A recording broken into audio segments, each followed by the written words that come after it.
Hundreds of pro-Palestine activists have finally returned to their homes after being detained in Israeli jails for trying to bring food and medicine to Gaza. They were all part of the Global Sumud Flotilla, and there were 18 Irish citizens, among them the famous comedian Tadhg Hickey.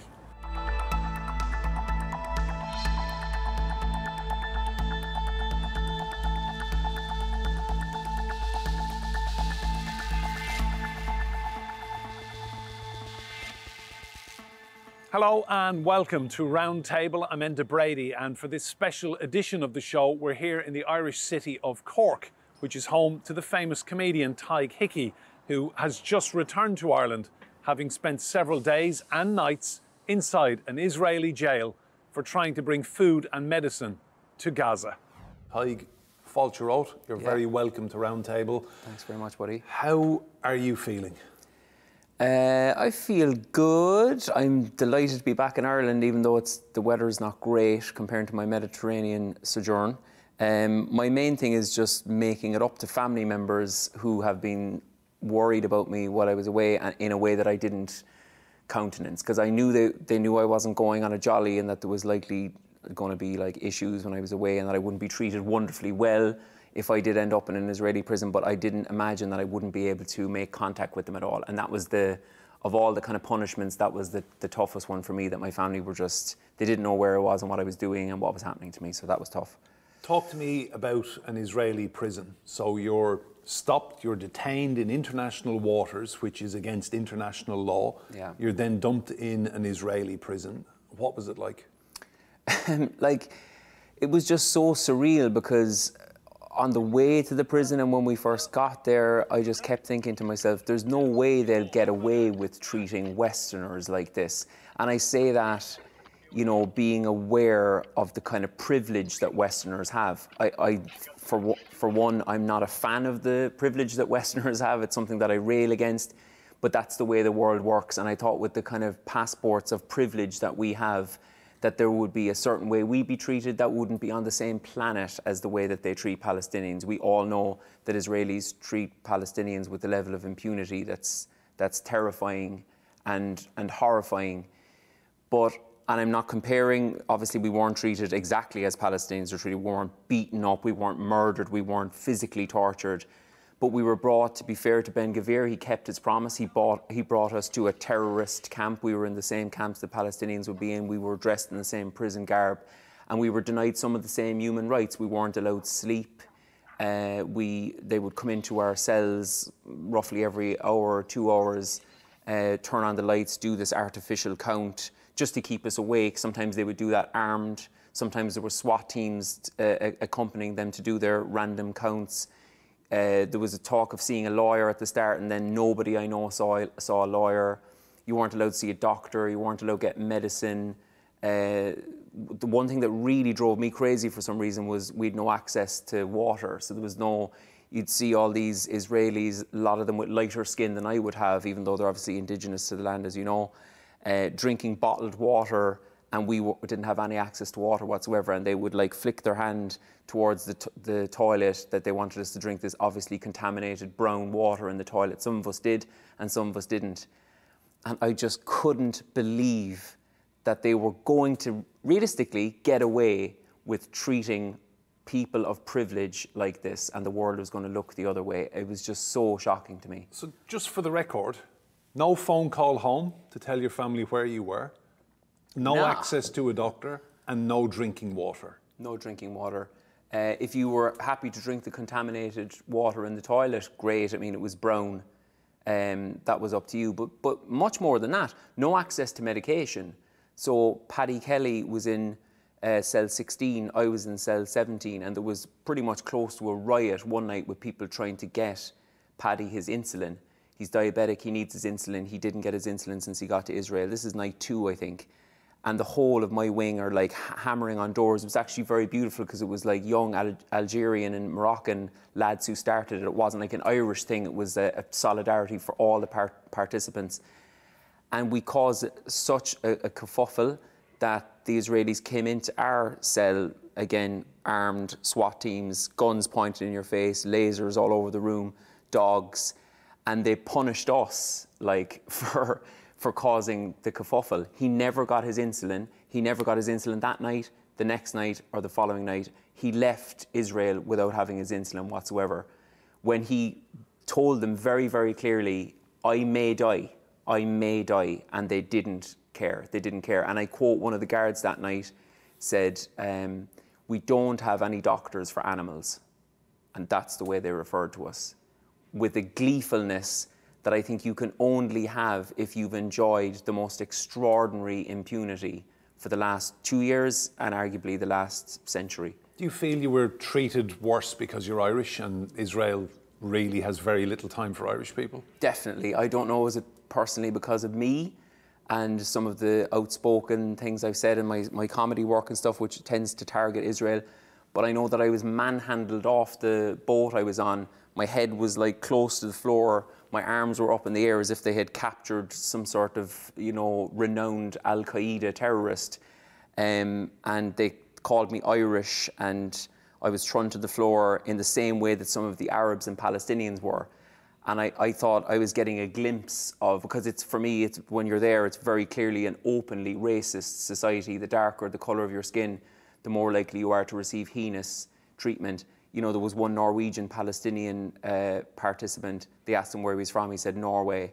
And then they said, well, where are you really from? And he said Palestine. And he was taken away to be isolated straight away. They're almost cartoonish in their open racism and specific hatred for Palestinians. But yeah, absolutely, the Irish were treated. Another Irish participant, when he told the doctor where he was from, he went, Ireland.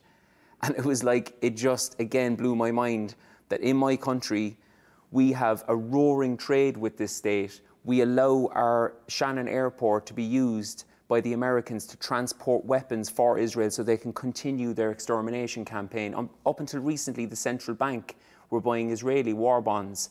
And I just want the ordinary average Irish person to understand how much these people despise us. We might as well sanction them. We might as well break off diplomatic relationships. You know, it's just extraordinary to me that, you know, they can look at us this way, and they can, you know, they can kidnap us in international waters, and they can do these things to us. And I just kept thinking to myself, imagine if Iran or Russia did this to Irish citizens. The uproar we'd have would be no one's business. But again, there's a kind of an exceptionalism around Israel that I think Ireland plays a really key role in upholding. Explain to me why you got involved in support for Palestine to begin with. You're an immensely successful performer and comedian. You sell out concerts all over Ireland. Why were you drawn to support the people of Palestine and give up work and your time and your family time? You've made a lot of sacrifices. Well, it was never a choice. I mean, I didn't, you know, I wasn't in the midst of my career and then somebody alerted me to Palestine and I thought I better take a detour here. I mean, like, people hopefully at this point understand that if you're Irish and you have an understanding of your own history and your own identity as a colonised, dehumanised people, then Ireland is Palestine. I mean, it's the exact same colonial playbook that was used against us is being used against the Palestinians now, except on a scale that we've never seen. I mean, I'm almost embarrassed to keep comparing the Irish story to the Palestinian story because the level of brutality that has been meted out against the Palestinians is on a level I don't think the Irish can even identify with anymore. I mean, it seemed to me that the Irish were kind of in Britain's way. You know, they needed the land, they needed to get rid of us anyway they did. I don't remember reading much documentation of the gleefulness in the British colonial machine to get rid of the Irish, to destroy the Irish, that we see in the Israelis' just determination to eradicate almost like Palestine itself, Palestinianism, any support for it whatsoever. So I feel like it's in my bones as an Irish person, and I was very clear very early on that I saw myself as an Irish Republican, an anti-imperialist. And for me, Irish republicanism is about showing support for colonised, oppressed people all over the world. It's not an insular thing. It's not just about Ireland being reunited. It's not racist in its thinking whatsoever. It's the opposite of that. It's anti-racist. And so Palestine, as people like Nelson Mandela has said, you know, that is the moral issue of our time. And now more than ever, it's a moral issue of our time. So the fact that I had some sort of platform and I had some ability to satirise particularly Israeli propaganda, I just saw that as my duty rather than something that I wanted to get involved with. And I'm dismayed that 2 years after a genocide, you know, I still have people in my world. I don't really work with them anymore, but high-profile comedians, high-profile actors, high-profile musicians that have decided to cower and have decided to prioritise their own gain, their own career and money rather than speak up. And I think we're at a point where it's like, you know, we're trying to save our own souls and humanity, not just Palestine. I think at this point, you know, Gaza has exposed everything. How sad does it make you feel then that people you've been on stage with have said nothing? I just don't respect them anymore or something, you know what I mean? I don't intend, I mean, there was a time where I'd be, like I'm doing a show at the moment, a new satire show with my colleague. She's a satirist and a human rights activist, Nicole Jenez. She's amazing.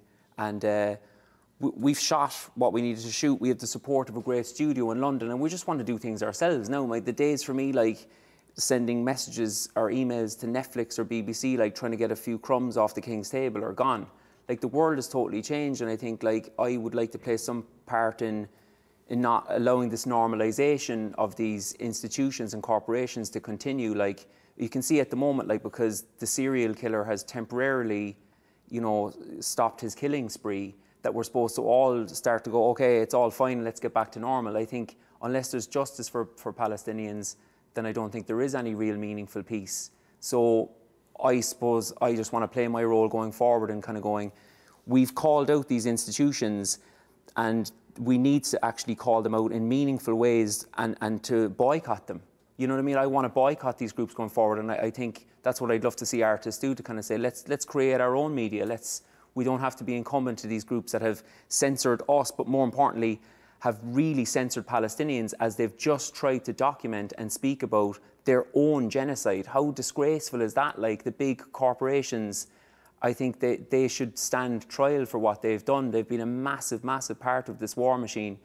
And yeah, I think justice should be served to them. Tadhg, you've had great support in Ireland. A lot of people very, very proud of you, how you represented Ireland and how eloquently you speak. I've seen some comments online from people saying this guy should have stayed at home, minded his business. What do you make of that? A lot of people said that I should have stayed in Gaza as well, which was weird because I never actually got to Gaza, unfortunately. I honestly don't care what people say, and I hope that doesn't come across as arrogant. You know, I've got young kids. I really missed them so desperately when I was away, but like I know my own soul at this point. I know my own heart, and my heart and soul is with the Palestinian cause, not because I've jumped on it because it was expedient for my career. It's notoriously terrible for your career to be pro-Palestinian.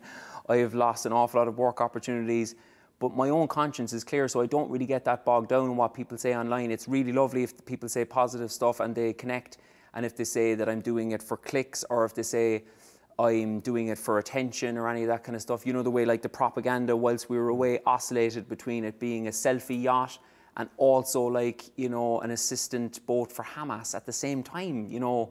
So I think that shows how ridiculous the propaganda is, and the things that people say about me or any of the other participants in the nicest possible way. I don't care, because what I care about is supporting this cause and other causes around the world that I think, you know, I've got a little bit of a platform, as I say. Instead of shying away from the term influencer, why not be an influencer for good? Instead of being an influencer that encourages young people to buy tat on Instagram, maybe I might be able to influence people to look again at what their governments are telling them, to look again at how to treat other human beings, to look again at the kind of racist, orientalist ideology that we're brought up with in the West, to feel that, do you know what, actually Palestinian children and Yemeni children, Lebanese children, they don't matter. They can just be killed in US-led wars and it's kind of fine. I don't think that's fine. That's why I went on the flotilla, even though I miss my kids. In a way, I did it for my kids, because I want my kids to grow up in a world where they don't believe that they're any better or worse than any other child. Talking of the flotilla, you struck up a great friendship with Greta Thunberg. What's she like? I mean, we see her in the news and she has this persona online. You spent an awful lot of time with her. I couldn't speak highly enough of G-Dog was my nickname for her. I don't think I came up with it, but she definitely started answering to G-Dog. We did a sketch together where she just eviscerated the kind of pro-Palestine, but I would call the kind of decaffeinated revolution pro-Palestinians, which is like sharing stuff online and going to big galas, wearing gowns and kind of talking about free Palestine 2 years into a genocide. She's unbelievably smart. She's really, really funny. And I figured out why mostly white middle-aged men find her so infuriating. It's because she's genuine. She's authentic. She's challenging the things that they hold dear. The people who are so infuriated by her are always looking for the angle, but the angle with Greta is she sees a world that's broken and she wants to fix it. And she wants us all to join her and fix it. Like, she's not trying to fix it on her own. So her authenticity and her integrity, I think, shines through. I was surprised by how funny and smart she is, and she has expressed an interest to join season 2 of my show. So hopefully you might see more of her in her comedy setup. But to give you one example of the authenticity and the ordinary humanness of the woman, she was on our boat, I think, about maybe an hour, and she was already cleaning toilets. So if she's doing it for clicks, and if she's this diva that, like, Piers Morgan and others like to say, she's doing an absolutely masterful job of pretending that she's actually just a really good person who cares about the planet. Tell me, Tadhg, talking of the boat, how important was looking after your mental health when you're far from Ireland, far from your young children, your family, you're in hostile waters and you're facing Israeli military? Yeah, I mean, I kind of found myself looking after other people's mental health, actually, and I think it's kind of an Irish thing. We're usually like, you know, the fixers rather than the breakers, I think, of that sense of community. Because we're quite a humble people and stuff, and then I suppose I would consider myself a clown, and then a clown has got a really important role in a scenario like that where everyone's tense, we're going into a really dangerous situation, we're all missing family. So I did find myself kind of, you know, trying to soothe people, maybe not consciously, but that's just my temperament, making jokes, making up stupid songs, singing, all singing, all dancing, Irish kind of like leprechaun kind of vibe, you know. But I definitely, you know, when I was on the way home, I thought, okay, that's my role, because I'm practically terrible. I was never on a boat before in my life. My main thing that I was trying to stop doing was my head getting scalded, burned, like, I can lift stuff, that's about it. So the first few days I was like, why am I here? And then a few days into it, when people would be coming to me, I suppose, telling me what was going on with them, I thought, okay, this is my function, I am the clown. And then when we got towards the end, we were so well trained, actually, that I didn't feel scared at all, and I'm sure the others didn't really feel any fear at all whatsoever. We were so determined what we're doing, you know, I felt like that we're in the right, actually, and that really helps. You know, if we were going into a perilous situation and we'd put ourselves there and we weren't upholding international law and we'd gone on a jolly and we'd gone against the advice of whatever, it wasn't like that. We were upholding international law against people who were abandoning international law. So because I felt that we were right and we were just, I actually felt quite calm. So tell me, there will be more flotillas in the future. It's too early now to make a decision, but would you go again at some point? Well, if I go anytime soon again, my wife and kids will leave me, for sure. And my youngest child is 5 months, so that would be a chaotic scene of my 5-month-old baby leaving me. I would support them 100%, and down the line, I would love to go again. But I would love to see a world where we don't have to have flotillas at all. I would love to see, rather than, again, the focus being on the flotilla and, you know, trying to appraise morally whether they're doing it for clicks or why are they doing it, or, you know, again, Piers Morgan saying it's a waste of time. Why don't Western leaders and why don't Western media stand up and do their job and force this rogue state to allow aid in? If there was aid in, and if it wasn't a besieged population, and if we could get the goods and services in there that the Palestinians need, then there wouldn't have to be flotilla. So I think we always need to take a helicopter view of the situation. We've had to normalise flotilla. We've had to normalise ordinary people putting their life at risk to bring things like baby formula to Gaza. Why don't Western leaders and Arab leaders rise up against this rogue state and sanction them and end this blockade? We're here in Cork, your home city in Ireland. Talk to me about other European countries who have said very, very little about Israel, about Gaza. And I'm thinking about the United Kingdom, Germany, France in particular. Yeah, I mean, the United Kingdom, the so-called United Kingdom, doesn't ever surprise me, I suppose, in its hypocrisy. I mean, after all, Britain is the country most directly responsible for creating this whole nightmare to begin with. So for Keir Starmer's government to be so obviously biased towards Israel, I think is shameful. But the one that stands out for me, because I spent a lot of time with German activists on the boat, when we came home to Athens, just as an example, I have to be very fair to the Irish delegation, both in terms of the Irish embassy and our own land team. We were treated really well. We were given spare clothes. We were given a bit of compassion and empathy. We stayed in Athens and then we flew home to Ireland the next day to a lovely welcome in Ireland. I know that the German participants that I spent a lot of time with, who'd been through a very stressful period, weeks on end, out at sea, spending time in an Israeli prison. When they got to Athens, they were told, here's how you get money out of Western Union. You're kind of on your own. You went into a war zone. And I just thought, for the country probably the most complicit in assisting Israel's genocide in Europe, to have that real, just sheer coldness towards its participants that are trying to uphold international law, trying to do the right thing for the state of Germany, trying to make sure that its legacy isn't assisting another genocide. I just thought that said everything about the coldness of the German state and its obsession to assist Israel any way it can. And tell me, the peace plan, it's very, very early stages. What are your thoughts on that? Can it work? Can we see progress after all the tragedy? You know, I can't understand how Micheál Martin or any other Irish politician could give this peace process his blessing when it effectively doesn't consult Palestinians. I just think to myself, if you're telling Palestinians who's going to run Gaza, you're obviously not interested in Palestinian self-determination. It would be like our own Good Friday Agreement and just being sorted out between the British and the Americans and not consulting the Irish. How any Irish person or any person of conscience at all could consider a peace plan that doesn't really include one of the sides that you're making peace with. If you could characterise that as a good thing or a positive thing, I think is absolutely disgraceful, and it sums up the dehumanisation of Palestinians that still goes on. We saw their dehumanisation on a scale like we've never seen before whilst the genocide was taking place. Now that it's paused and there's a talk of a peace process, we still see the dehumanisation taking place, where people are talking about the likes of Tony Blair and Donald Trump deciding who will run Gaza.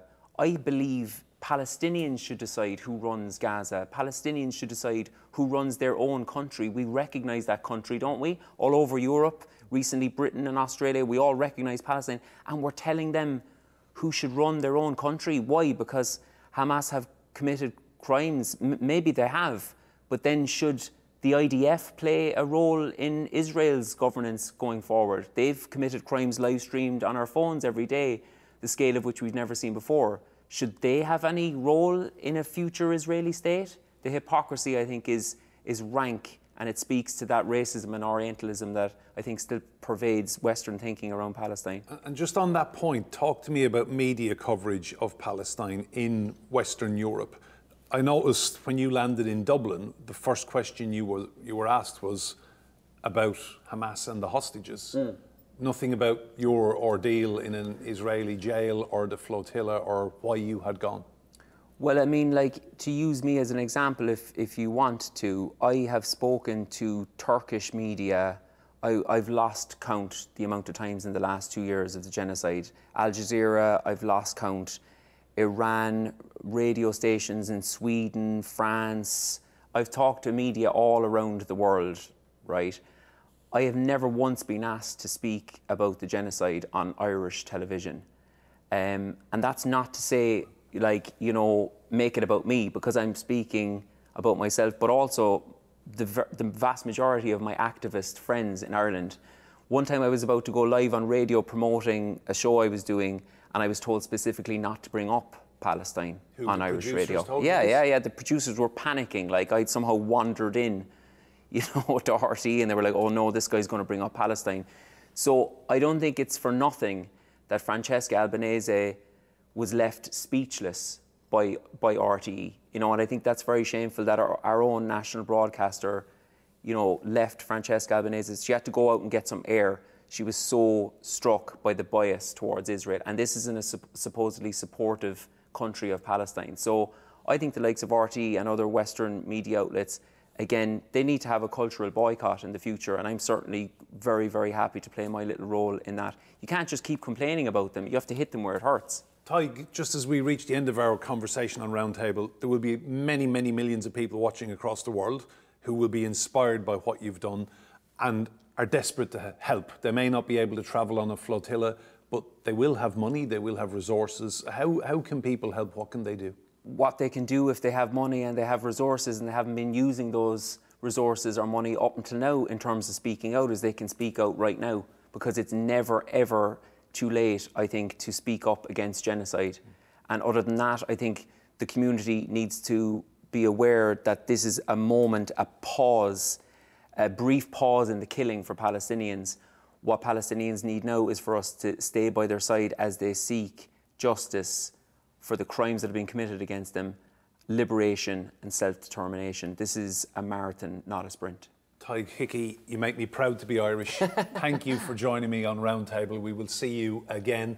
And if you want more debate and discussion, please head over to YouTube and search for Roundtable, TRT World. And if you like what you see there, please do hit that subscribe button.